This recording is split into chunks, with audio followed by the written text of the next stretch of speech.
नमस्कार विद्यार्थी मित्रांनो. आज आपण जिओग्राफीचे काही पीओक्यूज बघणार आहोत. येणाऱ्या कंबाईन आणि ग्रुप बी आणि बी आणि सीच्या कंबाईनच्या अनुषंगाने आपण काही भूगोलाचे आपण पीओक्यू अनालिसिस करूया. पहिला प्रश्न बघूया. ताजमहलला औद्योगिक प्रदूषणापासून वाचवण्यासाठी भारताच्या सर्वोच्च न्यायालयाच्या जनहित याचिका कोणी दाखल केली होती? तर कोणी दाखल केली होती? सुंदरलाल बहुगुणा, कपिल सिब्बल, रामचंद्र गुहा आणि महेशचंद्र मेहता. तर कोण केलं होतं? तर महेशचंद्र मेहता. नेक्स्ट क्वेश्चन बघूया. खालीलपैकी कोणत्या राज्याने भारतातील संयुक्त वन व्यवस्थापनाचा पहिला ठराव मंजूर केला? तर संयुक्त वन व्यवस्थापनाचा पहिला ठराव कोणी मंजूर केला? तर कोणत्या राज्याने? पश्चिम बंगाल, कर्नाटक, ओडिसा आणि हिमाचल प्रदेश. तर कोणत्या राज्याने मंजूर केला? तर ओडिसा. नेक्स्ट बघूया. 1972 मध्ये झालेल्या जागतिक वसुंधरा परिषदेमध्ये पश्चिम घाटाची गणना जगातील कितव्या क्रमांकाचा अतिसंवेदनशील प्रदेश म्हणून घोषित करण्यात आला? तर जे आपला पश्चिम घाट आहे, तर त्या पश्चिम घाटाची गणना कितव्या क्रमांकाचा अतिसंवेदनशील प्रदेश म्हणून करण्यात आला? तर 7वा, 9वा, 18वा आणि 16वा. तर कितवा प्रदेश म्हणून करण्यात आला? तर 18वा. 18व्या क्रमांकाचा प्रदेश म्हणून काय केलं? आपल्या पश्चिम घाटाचं अतिसंवेदनशील प्रदेशामध्ये समाविष्ट करण्यात आलं. नेक्स्ट बघूया. भारतीय वन सर्वेक्षणानुसार 2013 ते 2023 या कालावधी महाराष्ट्रातील खालीलपैकी कोणत्या जिल्ह्यामध्ये खारफुटीच्या वनक्षेत्रामध्ये सर्वाधिक वाढ झाली आहे? तर जे खारफुटीचे वन जे असतात, खारफूट की जे समुद्राच्या कडेला लागून असतात. खारफूट काय असते? समुद्राच्या कडेला. म्हणजे सर्वाधिक कुठे आढळते ते? तर पालघर, रायगड, रत्नागिरी आणि सिंधुदुर्ग. तर सर्वाधिक कुठे आढळते ते? रायगड या जिल्ह्यामध्ये. काय ते कोकणमध्ये खारफुटीचे वन सर्वात जास्त आढळतात. नेक्स्ट क्वेश्चन बघूया. खालील महाराष्ट्रातील नदी खोऱ्यांच्या उत्तरेकडून दक्षिणेकडे अशा क्रमाने लावा. तर उत्तरेकडून दक्षिणेकडे, एक मिनिट, उत्तरेकडून दक्षिणेकडे लावण्या नद्या कोणत्या कोणत्या आहेत? मग उत्तरेकडून काय म्हणते? म्हणजे वरून खाली सर्वात वर नदी कोणती येते? मग सर्वात वर नदी तापी. म्हणजे तापी काय येते? वरी सर्वात वर येते, जे सातपुडा पर्वतामध्ये आहे. सातपुडा पर्वत, तापी. म्हणजे क असणारे पर्याय पहिलं क असणारे एक पण कोणता, म्हणजे पहिले एक क असणारे पर्याय कोणते कोणते आहेत? म्हणजे हे कटला, हे कटला, हे कटला. म्हणजे सरळ कड ब. म्हणजे याचं आन्सर काय येते? 4. म्हणजे पहिले तापी, नंतर प्रवरा नदी, म्हणजे गोदावरीची उपनदी आहे प्रवरा. त्याच्यानंतर भीमा, त्याच्यानंतर मग कृष्णा. म्हणजे अति दक्षिणेला कोणती नदी येते? भीमा. आणि अति उत्तरेकडला तापी. यस. महाराष्ट्रात कोणत्या प्रकारचे हवामान आढळते? तर महाराष्ट्रामध्ये कोणत्या प्रकारचे हवामान आढळते? उष्ण, कटिबंधीय आणि कोरडे आणि आर्द्र. तर महाराष्ट्राचे तापमान कसं आहे? उष्ण कटिबंधीय पण आहे, आर्द्र पण आहे आणि कोरडे पण आहे. म्हणजे याचा आन्सर काय येते? वरील सर्व. नेक्स्ट क्वेश्चन बघूया. 2011च्या जनगणनेनुसार महाराष्ट्रातील प्रशासकीय विभागांतर सर्वात कमी बाल लिंग गुणोत्तर कोणत्या जिल्ह्यामध्ये होते? तर औरंगाबाद या जिल्ह्यामध्ये काय होतं? सर्वात कमी बाल लिंग गुणोत्तर होतं. क्योटो प्रोटोकॉल अंतर्गत विकसित देशामध्ये खालीलपैकी कोणत्या घटकामध्ये कमी करण्यासाठी देशांतर्गत मोठे बदल करण्याची गरज आहे? तर कशासाठी, कोणत्या घटकामध्ये बदल करण्याची गरज आहे? तर वायूचे उत्सर्जन, झाडे तोडण्यावर नियंत्रण, घरगुती कचरा आणि रासायनिक शेती. तर कशावर, कोणत्या घटकावर करण्याची गरज आहे? तर हरित वायूचे उत्सर्जन. यस. नेक्स्ट बघूया. खालील जोड्या जुळवा. वनस्पती दिले आणि इकडे उत्पादन दिले. तर हिरडा कशाशी संबंधित? तर टॅनिन. म्हणजे अचं 2 असणारे किती पर्याय आहेत? म्हणजे हे कटला आणि हे पण आहे, सॉरी, म्हणजे एक कटला. खैरापासून काय केलं जाते? तर कात. म्हणजे बचं 4 म्हणजे हे पण कटला, बचं 4 म्हणजे ब म्हणजे आता उरले 2.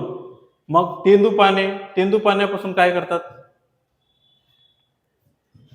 तेंदूपान्यापासून काय करतात तर सुगंधित तेल, म्हणजे ड चा 1. नाही नाही, सुगंधित तेंदूपान्यापासून काय करतात तर बिडी तयार करतात, बिडी. एक मिनिट.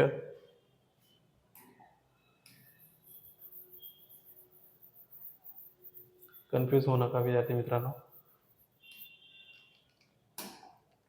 हिरड्यापासून काय केले जाते? टॅनिन.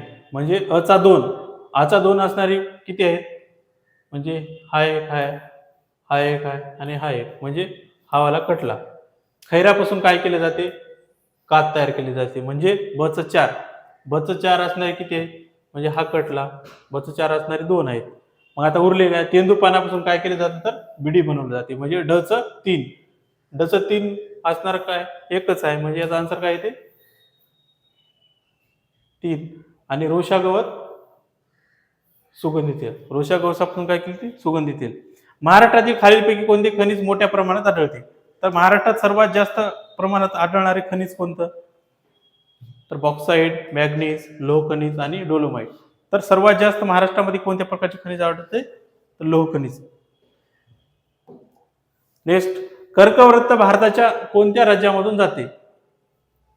जे आपलं जे भारताला जे आपले जे भारताचे जे कर्कवृत्त आहे, तर कोणत्या कोणत्या राज्यातून जाते? इथं आलं गुजरात, मध्य प्रदेश, छत्तीसगड, मग इकडे त्रिपुरा, मिझोराम, अशा प्रकारचे. म्हणजे किती राज्यातून जाते ते? 8 राज्यातून. म्हणजे असा एक प्रश्न येऊ शकतो की कर्कवृत्ताला 2 वेळेस छेदणारी नदी कोणती? तर लुनी.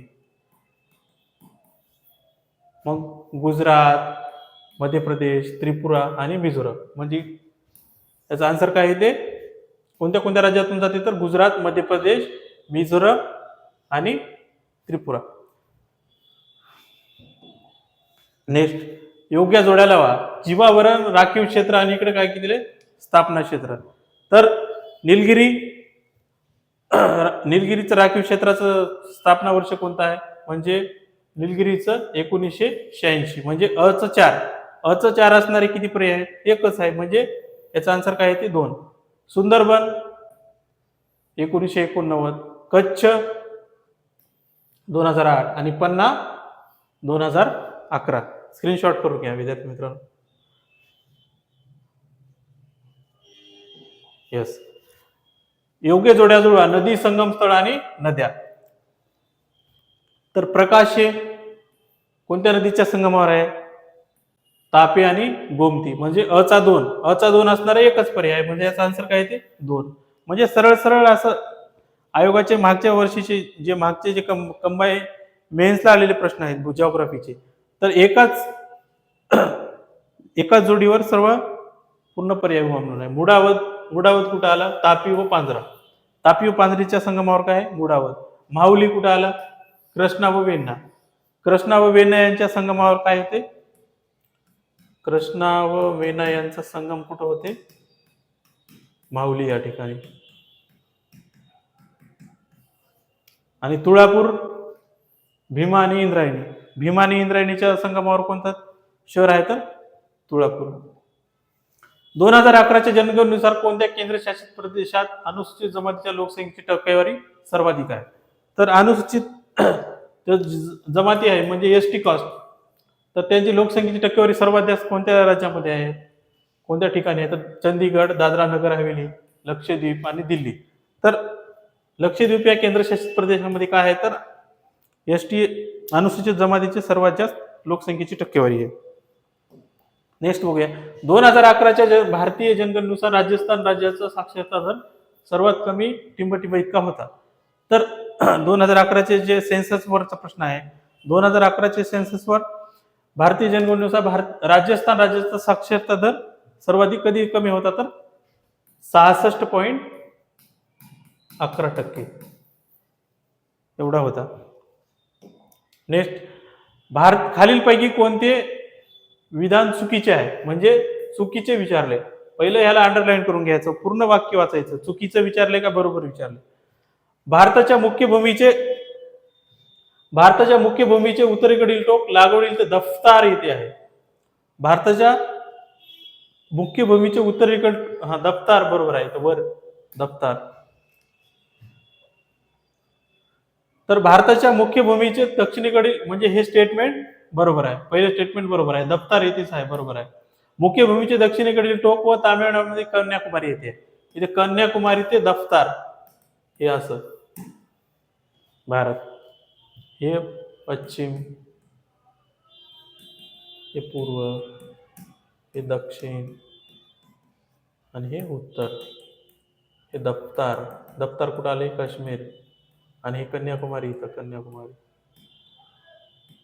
येस. आणि इथे इंदिरा पॉईंट 6 पॉईंट खाली 6.45. हे 8 पॉईंट. हे 97.67. हे अशा प्रकारे. तर हे पण स्टेटमेंट बरोबर आहे. तामिळनाडू ते कन्याकुमारी येथे. भारताच्या मुख्य भूमीचे पूर्वेकडील टोक आसाममधील किबिथू. आसाममधील आहे किबिथू. अरुणाचल प्रदेशमध्ये. अरुणाचल प्रदेश. इकडं गुजरात ते इकडं घोर मोठा. गुजरात मधून घोर मोठा. आणि इकडे किबिथू कुठं आलं? अरुणाचल प्रदेशमध्ये. म्हणजे इथे आसाम हे चुकीचं आहे. म्हणजे हे चुकीचं आहे. भारताच्या मुख्य भूमीचे पश्चिमेकडील गुजरात मधील गुहार मोठा. यस. हे पण स्टेटमेंट बरोबर आहे. म्हणजे आपल्याला काय वाटतं? चुकीचं विचारलं. म्हणजे चुकीचं कोणतं आहे? हे 3 नंबर. यस. ओके. जून ते सप्टेंबर या काळामध्ये महाराष्ट्रामध्ये कोणत्या प्रकारचे वारे वाहतात? तर जून ते सप्टेंबर मध्ये आपलं जे हे सुरू होते, मान्सून सुरू होते, तर ते कोणत्या प्रकारचे मान्सून येतात वारे? आग्नेय, वायव्य, नैऋत्य, ईशान्य. मग कोणत्या प्रकारचे वारे येतात आपल्या जून ते सप्टेंबर मध्ये? तर नैऋत्य मान्सून वाऱ्यामुळे काय होते? महाराष्ट्रात सर्वात जास्त प्रकारचा पाऊस पडतो नैऋत्य मान्सूनमुळे. नेक्स्ट, खालील विधानांचा विचार करा. तपांबरांचे तापमान सामान्यतः वाढत्या उंची बरोबर कमी होते. बरोबर आहे. म्हणजे तपांबराचे तापमान काय होते? सामान्यतः जसं जसं उंची वाढत जायचं तसं त्याचे तापमान काय होते? कमी होते. तपांबर हे सूर्याकडून लघु तरंगाच्या स्वरूपात येणाऱ्या सौरकिरणांच्या शोषणाने नव्हे, तर ते पृथ्वीच्या पृष्ठभागावरून होणाऱ्या उष्णतेच्या वहनाने तापवले जाते. बरोबर आहे. हे पण स्टेटमेंट बरोबर आहे. आपल्याला काय विचारले? हे दोन्ही स्टेटमेंट बरोबर आहेत. म्हणजे दोन्ही विधाने बरोबर आहेत. आणि दुसरे विधान हे पहिल्या विधानाचे योग्य स्पष्टीकरण आहे. बरोबर आहे. जे तपांबराचं सामान्य तापमान जे आहे जसं जसं वर जाईल तसं तसं काय होते? कमी होत जाते. आणि तपांबर हे काय होते? सूर्याकडून लघु तरंगाच्या स्वरूपात येणाऱ्या सौर किरणाच्या शोषणाने नव्हे, तर ते पृथ्वीच्या पृष्ठभागावरून होणाऱ्या उष्णतेच्या वहनाने काय होते? तापवले जाते. यस. बरोबर आहे. म्हणजे पहिलं स्टेटमेंट बरोबर आहे आणि दुसरं स्टेटमेंट आहे ते त्याचं स्पष्टीकरण आहे. यस. खालीलपैकी कोणत्या खडकांचा प्रकार रासायनिक प्रक्रियेद्वारे निर्मित जलजन्य खडक आहे? तर निर्मित जलजन्य खडक कोणता? निर्मित जलजन्य खडक.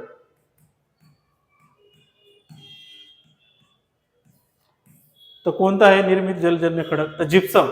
जिप्सम काय आहे? की निर्मित जलजन्य खडक आहे. आता शेल, पंकाश्म, ग्रॅनाइट. नेक्स्ट बघूया. खालीलपैकी कोणते विधाने अचूक नाहीत?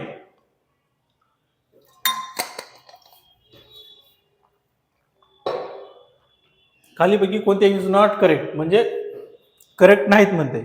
म्हणजे बरोबर आहे. हे पहिले बघायचं. विद्यार्थी इथं चुकतात. अचूक म्हणले का चूक म्हणले की बिनचूक आहे, हे पहिलं बघायचं. क्वेश्चन नंतर बघत आहे. पहिलं स्टेटमेंट पूर्ण वाचायचं, नाही तर इथं गोंधळ होऊ शकतो. विषुववृत्ताच्या उत्तर व दक्षिणेकडे 30 अंश अक्षवृत्तीय प्रदेशात उष्णकटिबंधीय आवर्ते निर्माण होतात. तर इनकरेक्ट नाही म्हणते. मग याचं हे चुकीचं आहे. म्हणजे हे अचुकीचं आहे. उष्णकटिबंधीय आवर्ताचा व्यास 300 ते 1500 किमी त्यापेक्षा अधिक असू शकतो. चुकीचं आहे. हे पण चुकीचं आहे. उष्णकटिबंधीय आवर्ती वाऱ्याचा वेग दर ताशी 50 ते 60 किमी असते आणि त्यापेक्षा अधिक असू शकते. उष्णकटिबंधीय आवर्त हे इतर गोलार्धात घड्याळाच्या काट्याच्या दिशेने वाहतात, हे बरोबर आहे.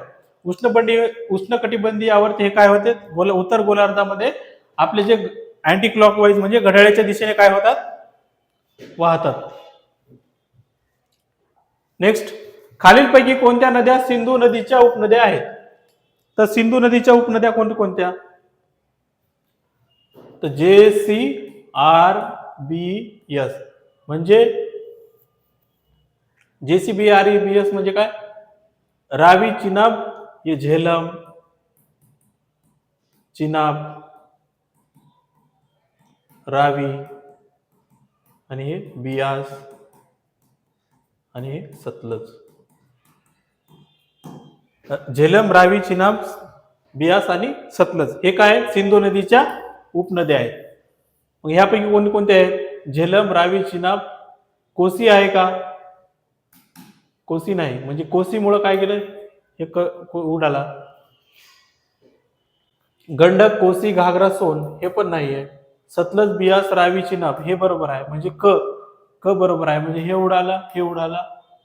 आता उडाला म्हणजे हा पण उडाला, मग याचा आन्सर काय येते? क व ड, म्हणजे काबुल, कुर्रम, स्वात आणि झेलम. म्हणजे हे दोन स्टेटमेंट बरोबर आहेत, क आणि ड. म्हणजे अशा प्रश्नाला सोडवताना काय करायचं? इलिमिनेशन मेथड वापरायचं, म्हणजे लवकरात लवकर कमी वेळेमध्ये कसं सॉल्व्ह करायचं, टाइमची बचत करायचं. अशा प्रश्नामध्ये काय करायचं? टायमिंगचं बचत होते, कारण ते इलिमिनेशन मेथडने काय होते? वेळेची बचत होते. 30 सेकंदामध्ये प्रश्न सॉल्व्ह होते हे अशा प्रकारचे. भारतीय घटक राज्य, केंद्रशासित प्रदेश यांची यादी, त्यांचे लिंग, गुणोत्तर यांच्या जोड्या. इकडे काय दिले? घटक राज्य व केंद्रशासित प्रदेश. इकडे काय दिले? लिंग, गुणोत्तर. तर सर्वात जास्त लिंग गुणोत्तर कुठे आहे? केरळ, अच 3, म्हणजे केरळचं लिंग गुणोत्तर किती येते? 1084, म्हणजे अचा 3.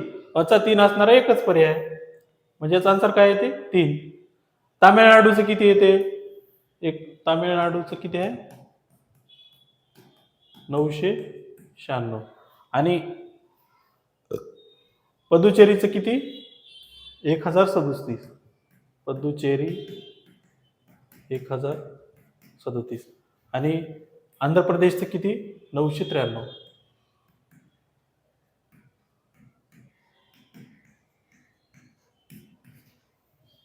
हे रेशोवर एखादी प्रश्न येऊ शकतो, स्क्रीनशॉट काढून घ्या मित्रांनो. 20. भारतीय द्वीपकल्पाच्या सीमेवरील बंगालचा उपसागर आणि अरबी समुद्रात खालीलपैकी कोणत्या कारणाने वादळाची निर्मिती होते? तर बंगालच्या उपसागरामध्ये कशामुळे त्या वादळाची निर्मिती होते?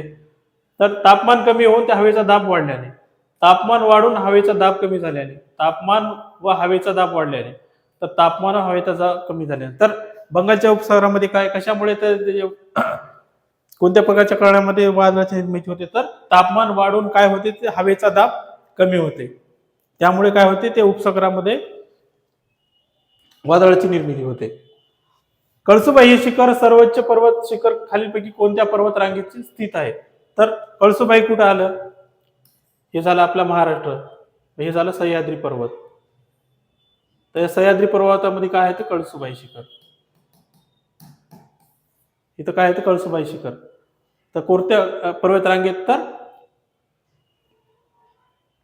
सह्याद्री पर्वतरांग. आणि हे काय? पश्चिम घाट. भारताच्या पश्चिमेला काय म्हणतात? पश्चिम घाट. आणि महाराष्ट्रामध्ये याला काय म्हणतात? सह्याद्री पर्वत. आणि पश्चिम घाटाची जर सर्वात शिखर कोणतं म्हटलं तर आनेमुडी.